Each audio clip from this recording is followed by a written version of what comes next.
오늘은 에베소서 3장의 말씀을 갖고 우리 혜주가 왔네요. 네. 우리 인사 한번 할까요, 혜주? 오랜만인데. 혜주 반갑습니다. 네, 반갑습니다. 네, 누군가 했네. 예, 또 좋은 날 또 혜주와 함께 예배드리게 돼서 너무 좋습니다. 오늘 에베소서 3장의 말씀을 갖고 당신을 위해 기도합니다. 당신을 위해 기도합니다. 이런 제목으로 함께 하나님 말씀을 나누도록 하겠습니다. 여러분은 누군가에게 이야기를 나눌 때, 누군가와 이야기를 나눌 때 그 사람의 말이 진심인지 아닌지 알 수 있으신가요? 참 알기가 어렵지요. 그가 진심을 이야기하고 있는지. 물론 거짓말을 하는 사람을 만나진 않겠지만 진심을 알기는 좀 어려울 것입니다. 그런데 만약 그가 그리스도인이라고 하는 전제로 그의 진심을 알 수 있는 길이 하나 있다면 그것은 그의 기도의 내용을 들어보면 알 수 있습니다. 어느 그리스도인이 주로 염려하고 또 열망하는 것이 무엇인지를 알려면 그가 드리는 기도의 내용과 또 그것을 위해 얼마나 열심히 기도하는지를 살펴보는 것만큼 확실한 것은 없습니다. 사람의 영혼이 참으로 진실될 때가 두 번이 있다고 보통 이야기를 해요. 보통 그렇다고 말합니다. 한 번은 죽을 때, 죽음 앞에서 웬만한 사람 빼고는 대부분 진심을 이야기를 하게 되겠죠. 그리고 또 한 번은 하나님 앞에 서게 될 때입니다. 그래서 보통 회심의 때라고 이야기를 하는데 회심은 한 번 하는 게 아니라 그 이후로도 성화의 과정에서 계속 회심을 하기 때문에 하나님을 만날 때마다 그의 영혼이 말 그대로 진심을 드러내게 되지요. 그런데 바로 그렇게 그의 온 진심이 그대로 드러나는 것이 바로 기도의 순간이라고 하는 것입니다. 그런데 오늘 본문은 에베소 교인들을 위한 사도 바울의 두 번째 기도입니다. 1장 1절부터 이어져 온 에베소 교회를 향한 교리와 또 교육의 딱딱한 내용들을 드디어 마무리하면서 하나님께 기도를 드립니다. 어느 교회는 설교가 마쳐지면 그 뒤에 거둠의 기도라고 하는 기도를 드립니다. 그 말은 설교가 끝나면 말씀 속에서 주셨던 하나님의 그 은혜를 자기의 영혼 안으로 거두어 드리는 것이에요. 그러니까 잘 간직하는 것이죠. 그래서 그렇게 거둠의 기도를 드리게 되는데 오늘 에베소서 3장의 오늘 마지막 단락 이 부분은 바로 사도 바울이 그렇게 에베소 교인들에게 거둠의 기도를 드리는 것입니다. 그들을 위해 하나님께 기도를 드리는 것이지요. 유대인들과 이방인이 하나가 되어 새로운 공동체가 드디어 만들어졌고 새로운 교회가 되었습니다. 그 교회를 위한 거둠의 기도, 또 다른 말로 하면 중보 기도를 오늘 사도 바울은 드리는 것입니다. 소위 오늘 본문을 가리켜서 그리스도인의 삶의 지성소를 들여다본 것과 같다 이렇게 말하는 그런 말이 있어요. 왜냐하면 오늘 본문이 예수님을 그리스도로 고백하여서 그리스도인이 되고 한 교회의 성도가 된 신자에게 그리스도인의 삶은 이런 것이어야 한다라고 말해주는 본문이기 때문입니다. 그래서 그리스도인의 삶이 있다면 그 삶의 지성소를 마치 들여다보듯 그렇게 사도 바울이 그리스도인들을 위해 중보기도한 내용이 바로 오늘 본문의 내용이라고 하는 것이죠. 그래서 에베소 교회의 교인이라면 또 그리스도인이라면 그의 영혼에 그의 삶의 지성소를 들여다보았을 때 바로 이러한 내용들이 있어야 한다라고 또 있었으면 좋겠다고 하나님께 사도 바울이 중보기도를 드리는 것입니다. 오늘 본문은 그러므로라고 하는 말로 시작이 됩니다. 그리고 이렇게 기록이 되지요. 그러므로 나는 아버지께 무릎을 꿇고 빕니다. 사도 바울은 하나님을 부르는 수많은 호칭들이 성경에 있음에도 불구하고 그 모든 호칭을 생략합니다. 그리고 아버지라고 부름으로 에베소 교회 성도들을 위한 중보 기도를 시작합니다. 우리가 알고 있는 여호와 라파, 여호와 리시, 여호와 이레 여러 하나님을 가리키는 그런 호칭이 있음에도 불구하고 그거 다 생략하고 아버지라고 부름으로 그의 기도를 시작합니다. 김동호 목사님이 쓰신 책 중에 이런 제목의 책이 있어요. 좀 오래된 책이긴 한데 하나님을 아버지로 부른 순간 기도는 완성됩니다. 주기도문에 관련된 책이었는데 그 주기도문의 첫 구절이 하늘에 계신 우리 아버지 이렇게 시작되는 부분을 놓고 이런 책 제목을 정하신 것이죠. 그래서 하나님을 아버지로 부르는 순간 기도는 맞춰진다고 하는 것이에요. 완성된다고 하는 것입니다. 근데 그 책에 이런 내용의 글이 적혀 있어요. 한번 잘 들어보십시오. 김동호 목사님의 이야기예요. 우리 아이보다 공부를 잘하는 아이도 세상에는 많이 있고 성격과 성품이 좋은 아이도 세상에는 얼마든지 많이 있습니다. 그래도 저는 제 아이와 함께 삽니다. 다른 아이들이 아무리 공부를 잘해도 아무리 성격이 좋고 성품이 좋아도 저는 제 아이하고만 삽니다. 그런데 하나님도 마찬가지입니다. 하나님의 집에서 하나님과 함께 사는 것은 실력 때문도 아니고 성품 때문도 아닙니다. 우리가 하나님의 자녀이기 때문입니다. 이것이 바로 자녀의 권세입니다. 하나님의 집에서 영원히 하나님과 함께 사는 구원의 축복은 자녀의 권세입니다. 사도 바울이 왜 에베소 교회를 향한 기도의 시작을 아버지로 시작한 것입니까? 그것은 이제 에베소 교회의 유대인들과 이방인 교인들 모두가 하나님의 자녀가 되었음을 말하기 위함이에요. 율법도 아니고 혈통도 아니고 민족도 아니고 출생 배경도 아닌 오직 예수님을 그리스도로 영접하고 고백하는 순간 하나님은 그들의 아버지가 되고 그들은 하나님의 자녀가 되었음을 말하기 위함입니다. 이 은혜는 지금 우리에게도 그대로 적용이 되지요. 하나님을 아버지라 부를 수 있는 권세가 우리 모두에게 있습니다. 왜냐하면 우리는 그분의 자녀이기 때문이에요. 그래서 아버지의 이름을 부르는 것만으로도 아버지의 시선이 아이를 향하듯이 그렇게 하나님의 이름을 부르기만 하여도 하나님은 우리를 바라보시는 것입니다. 그래서 이제 막 그리스도인이 되고 이제 막 시작하게 된 에베소 교회를 향하여서 이제 너희들은 저 거리에 지나가는 그냥 이름 없는 누군가가 아니라 하늘아버지의 딸이고 하늘아버지의 아들이니 하나님을 아버지라 부르며 인생을 살아가라고 그가 이렇게 기도를 시작하는 것입니다. 우리 역시 우리의 인생 속에서 하나님을 아버지라고 그렇게 부르며 살아가는 축복이 있는 것이에요. 우리가 어떤 경우에 있든 어떤 상황에 있든 어떤 출생의 조건과 어떤 형편에 있고 앞으로 또 어떤 상황을 만난다 하더라도 우리가 하나님을 아버지라고 부를 수 있다면 우리 모두는 살아갈 수 있는 것입니다. 여기 있는 우리 모두가 참으로 하나님을 아버지라고 부르는 그 귀한 딸이 되었다는 사실, 그런 아들이 되었다는 사실만으로도 이 세상의 삶을 충분히 살아갈 수 있음을 믿음으로 고백하기를 간절히 바랍니다. 그것으로 여러분 충분한 것입니다. 하나님이 나의 아버지인 것으로 여러분 충분히 이 세상을 살아갈 수 있어요.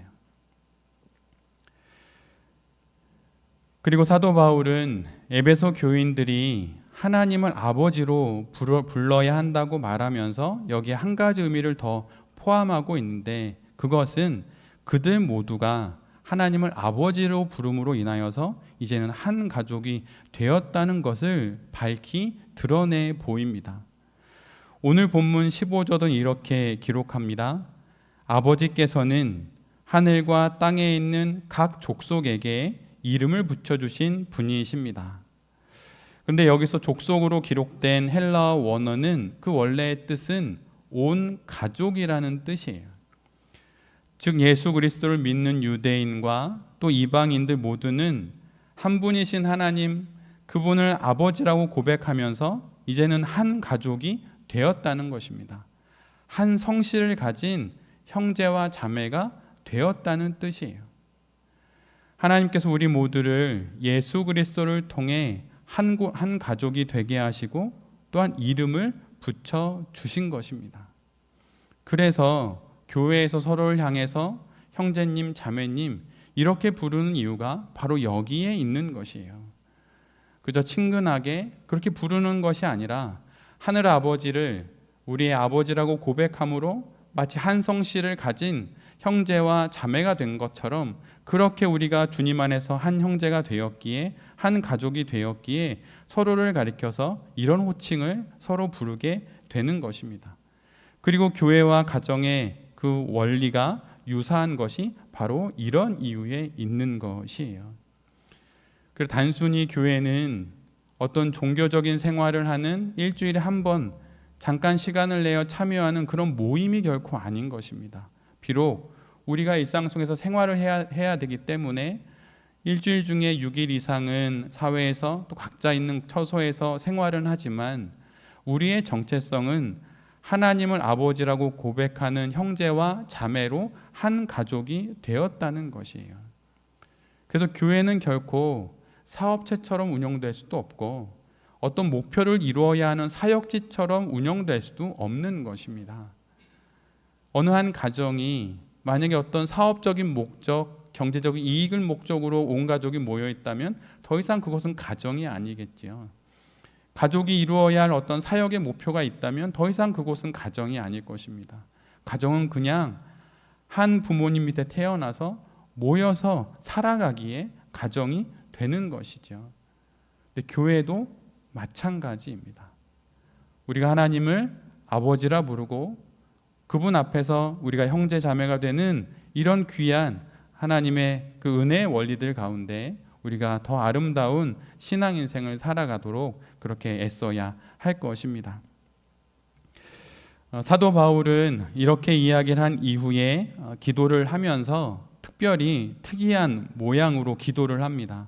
무릎을 꿇고 기도를 드려요. 제가 여기서 특이하다고 말한 이유는 사실 성경 시대에는 유대인들의 통상적인 기도 자세는 사실은 무릎 꿇는 게 아니고 서서 하는 것입니다. 예수님이 말씀하신 바리새인들과 세리의 비유에서처럼 그들은 모두 다 서서 기도를 드렸어요. 그런데 사도 바울은 무릎을 꿇습니다. 무릎을 꿇는다는 것은 바울의 진실됨을 드러내 보이는 것이지요.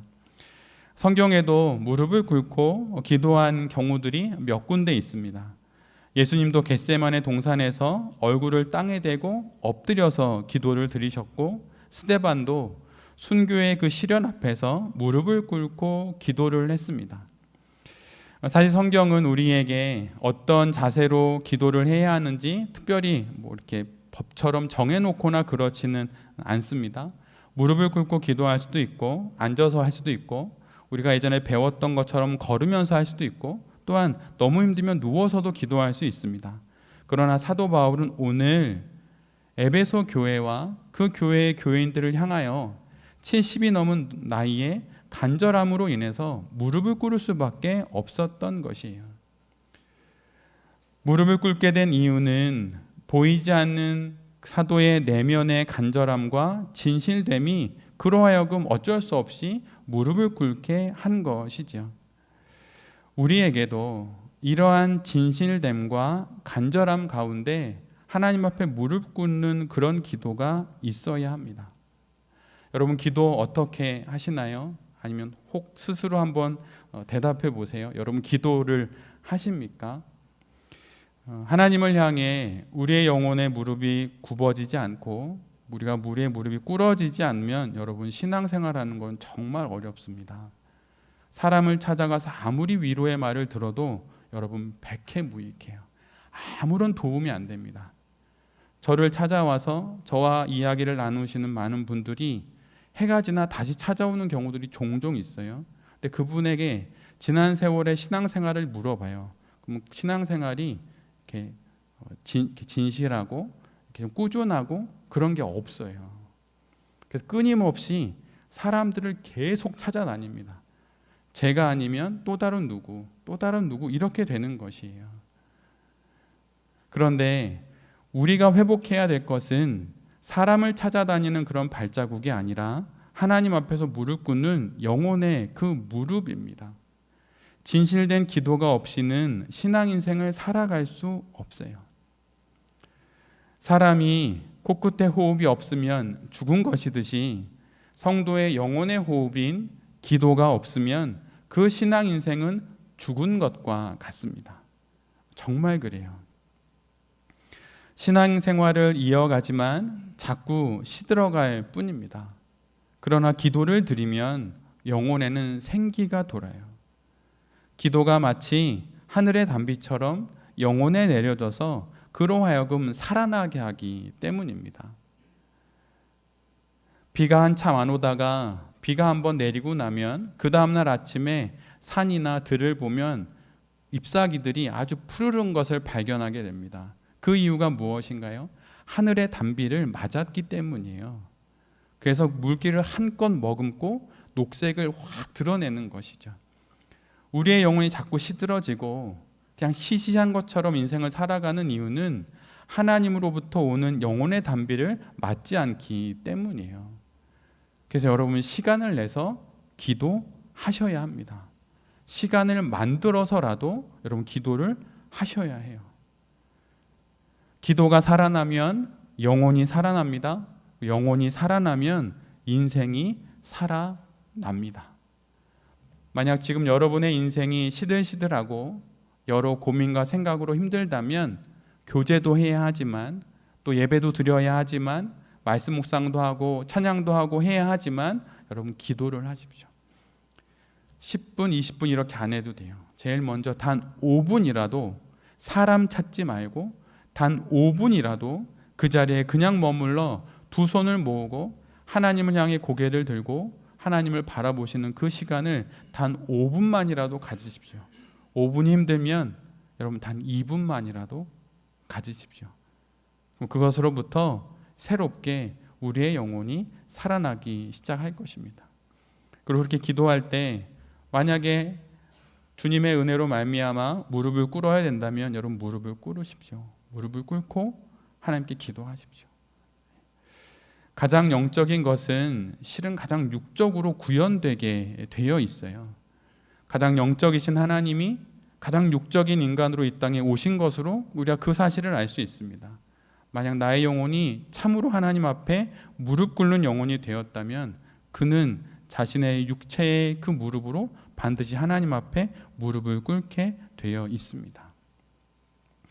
그래서 지금 사도 바울이 그렇게 무릎을 꿇고 하나님께 기도를 드리는 것이에요. 여러분 하나님 앞에 나아가서 무릎을 꿇고 여러분 기도하십시오. 공부하기 전에 무릎 꿇고 기도해요. 제가 중고등부 아이들 담당할 때도 아이들한테 항상 이야기했습니다. 너희도 좋은 대학 가고 싶지? 너희도 인생 성공하고 싶지? 그럼 기도해. 아무렇게나 공부하면 여러분 아무렇게나 인생 삽니다. 이 세상 망치는 우리나라 망치는 사람들은 제일 성공한 똑똑한 사람들이 우리나라를 망쳐요. 똑똑한 건 하나도 중요하지 않습니다. 하나님으로부터 오는 지혜로 똑똑한 것이 제일 중요해요. 근데 그런 아이들이 점점 없어집니다. 돌베개 교회 우리 청소년들은 그 무엇보다 공부하기 전에 여러분 기도하세요. 발레하기 전에 콩쿨 나가기 전에 기도하세요. 분명 하나님께서 경험하게 하실 거예요. 나의 손끝 하나에 하나님께서 나의 손끝을 이끌어 주시는 것을 경험하게 될 것입니다. 내가 풀 수 없는 문제를 나도 모르게 풀었는데 하나님께서 그 문제를 통하여서 나의 인생을 만져주시는 것을 반드시 경험하게 될 것이에요. 공부하기 전에 여러분 기도하십시오. 여러분도 직장 가서 일하기 전에 제일 먼저 두 손 모으고 기도하십시오. 하나님이 그렇게 무릎 꿇은 그 영혼을 참으로 귀하게 사용하실 것입니다. 그 영혼과 동행하시고 그 영혼과 함께 에베네셀의 하나님의 증거를 반드시 보여주실 거예요. 그렇게 기도하면서 무릎 꿇고 하나님과 더불어 살아가는 우리 모두가 될 수 있기를 간절히 기도합니다. 오늘 본문의 내용으로 들어가면 바울은 에베소 교회를 향하여서 총 4개의 기도를 드립니다. 중보기도의 내용을 나눠보면 총 4개예요. 16절로 19절까지가 그 내용인데, 그 중에 가장 먼저 사도 바울이 하나님께 간구하는 그 기도는 성령을 통하여서 에베소 교회 성도들의 그 속사람이 강건하게 해주시기를 기도합니다. 그리고 믿음을 통하여서 예수 그리스도께서 그들의 마음속에 머물러 계시게 하여 주시기를 기도합니다. 사도 바울이 하나님께 기도합니다.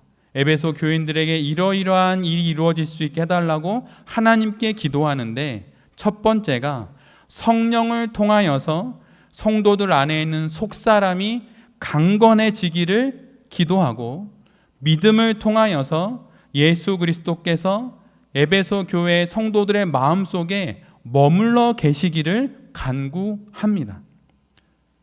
여기서 말하는 속사람과 마음은 거의 같은 의미로 보아도 괜찮습니다.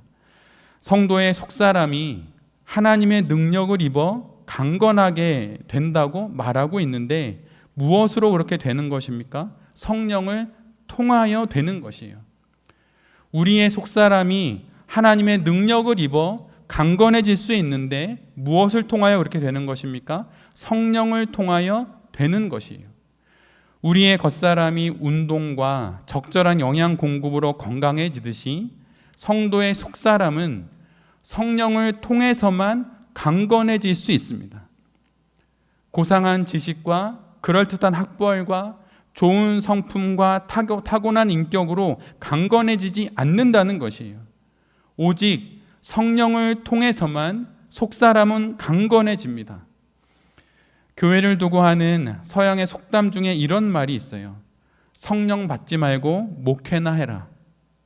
성령 받지 말고 목회나 해라. 사실 성령 받지 말고 목회를 한다는 것은 엄청나게 곤욕스러운 일입니다. 그것을 아는 것이에요. 너 성령 못 받았냐? 그럼 목회나 해라, 이러는 거예요. 목회가 성령 받지 않고는 할 수 없는 얼마나 곤욕스러운 일인지를 이렇게 보여주는 것이죠. 성령을 받지 못한 허약한 속사람을 갖고 목회를 한다는 것은 여러분 정말 식은땀 나는 일입니다. 기도하지 않고 단위에 올라오는 건 정말 죽을 맛이에요. 마치 엔진 오일이 없는 엔진을 무작정 돌리는 것과 같습니다. 언젠간 망가지고 부서져도 하나도 이상하지 않을 그런 목회가 성령 받지 않고 하는 목회라는 것이에요. 그런데 어찌 목회만 그렇겠습니까? 성령 받지 않고 하는 신앙생활 역시 마찬가지입니다. 성령 하나님이 주시는 능력에 강건함 없이 하는 신앙생활 역시 똑같은 것이에요. 아무리 돌리지만 엔진이 다 타버리고 불이 날 지경이지만 결코 앞으로 나아가지 않습니다. 왜 그런 것입니까? 성령 하나님을 받지 않기 때문이에요. 성령 하나님과 동행하지 않았기 때문입니다. 성령 하나님이 주시는 그 강건함으로 신앙 인생을 살아가지 않기 때문이에요. 여러분의 속사람이 강건하기를 원하십니까? 여러분, 그러면 성령 하나님과 함께 동행하십시오. 여러분이 무엇을 하든, 돈을 번든, 공부를 하든, 그 무엇을 하든 여러분 정말 강건하기를 원하십니까? 그럼 여러분 성령 하나님과 동행하십시오. 그렇다면 이런 질문을 하실 거예요. 성령 하나님과 동행한다고 하는데 그럼 어떻게 동행합니까? 사도행전 10장을 보면 하나님께서 이방인들에게 성령 하나님을 보내주시는 본문이 나옵니다. 근데 바로 그 말씀에서 베드로가 복음을 전하게 되는데, 하나님의 말씀이 선포되는 그 순간 성령 하나님께서 이방인 고넬료의 온 집안과 그곳에 있는 모든 이들에게 임재하십니다. 그곳을 기록하고 있는 성경 말씀은 이와 같아요. 베드로가 이런 말을 하고 있을 때에 그 말을 듣는 모든 사람에게 성령이 내리셨다. 베드로와 함께 온 사람들은 이방 사람들에게도 성령을 선물로 부어주신 사실에 놀랐다. 성령을 받기를 원하십니까? 성령 하나님을 만나기를 원하십니까? 그럼 여러분 말씀을 읽으십시오. 말씀을 읽으십시오. 신앙서적 읽지 말고 말씀을 먼저 읽으십시오. 우리 교회가 추천하는 일반 도서 읽지 말고 먼저 성경을 읽으십시오. 그때 성령 하나님께서 하나님의 영으로 기록된 그 성경을 통하여서 우리를 만나 주실 것입니다. 어떻게 하면 우리의 사랑하는 자녀들과 우리의 부모님이 성령 하나님을 만날 수 있습니까? 말씀을 읽는 길밖에 없어요. 그 길밖에 없습니다. 1년에 한 번 수련회를 통해서 하나님을 만나면 여러분 해가 지나면 지날수록 어떻게 되는지 아십니까? 더 자극적인 수련회를 원합니다. 그리고 기대하지도 않아요. 자꾸 수련회에 참여하는 인원들이 줄어듭니다. 왜 그런 것입니까? 1년에 한 번 2박 3일 수련회로 모든 성령 하나님과의 만남을 대체하려고 하기 때문이에요. 믿음 갖기 어렵습니다. 성경을 읽어야 하는 것이에요. 이방 사람들도 성령을 받아서 방언을 했고 그들도 하나님을 찬양했습니다. 그 길은 단 하나, 하나님의 말씀이 선포될 때 그 말씀을 듣는 그 순간에 성령 하나님을 만났기 때문에 이 모든 일들이 일어나게 된 것이에요. 이곳에 있는 사랑하는 돌베 교회 우리 청소년 아이들에게 이야기합니다. 성경을 읽어야 돼요. 시편 한 편이라도 매일 아침 읽으세요. 반드시. 그럴 때 하나님께서 여러분을 만나 주실 거예요. 목회자로, 또 한 집안의 가장으로, 또 한 자녀들의 아비로 여러분들에게 이야기합니다. 성경을 읽으세요. 1분도 안 걸려요. 성경을 읽으세요. 그럴 때 성경을 통하여서 성령 하나님을 만나게 될 것입니다. 소요리 문답을 보면 제가 정말 너무 은혜롭게 알게 된 내용인데, 하나님의 은혜를 받는 3가지 은혜의 방편이 있다고 명확하게 기록해 놓고 있습니다. 그것은 첫 번째는 성경이고, 두 번째는 기도이며, 세 번째는 보이는 말씀인 성례전이라고 하는 것이에요. 하나님의 은혜로운 선물인 성령 하나님 역시 바로 이 보편적인 은혜의 방편을 통해서 우리가 만날 수 있는 것입니다. 여러분 성령 충만을 원하십니까? 그렇다면 여러분 말씀을 가까이 하십시오. 말씀을 통해 하나님께서 우리에게 성령 충만을 주실 것입니다. 그리고 은혜의 방편으로 우리에게 허락해 주신 기도를 여러분 가까이 하십시오. 기도를 하십시오. 그럴 때 하나님께서 우리를 만나 주실 거예요. 근데 사도 바울이 그의 첫 번째 중보의 기도 제목으로 바로 이것을 구하고 있어요. 성령 하나님으로 말미암아 그의 속사람이 강건해지기를 간절히 바랍니다 라고 그의 긴 중보 기도의 첫 번째 그 기도 제목을 시작하고 있는 것입니다. 그리고 첫 번째 기도 제목의 또 다른 내용은 하나님께서 믿음을 통하여 예수 그리스도께서 에베소 교회의 성도들의 마음 안에 머물러 계시게 하여 주시기를 기도합니다 라고 기도합니다. 근데 사실 이 말씀은 사실 우리를 좀 당황스럽게 하는 부분이 있습니다. 왜냐하면 예수님을 그리스도로 영접하는 순간 그분은 이미 우리 안에 내주에 계시기 때문이에요.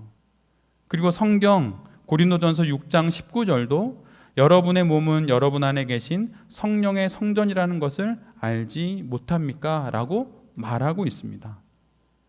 이미 예수님은 우리 안에 계시고 그래서 우리는 성령의 전이라고 불리고 있는데, 사도 바울은 믿음을 통하여 예수 그리스도께서 에베소 교회 성도들의 마음 안에 머물러 계시게 하여 주시기를 기도합니다 라고 기도하고 있어요. 이 내용은 어떤 내용입니까?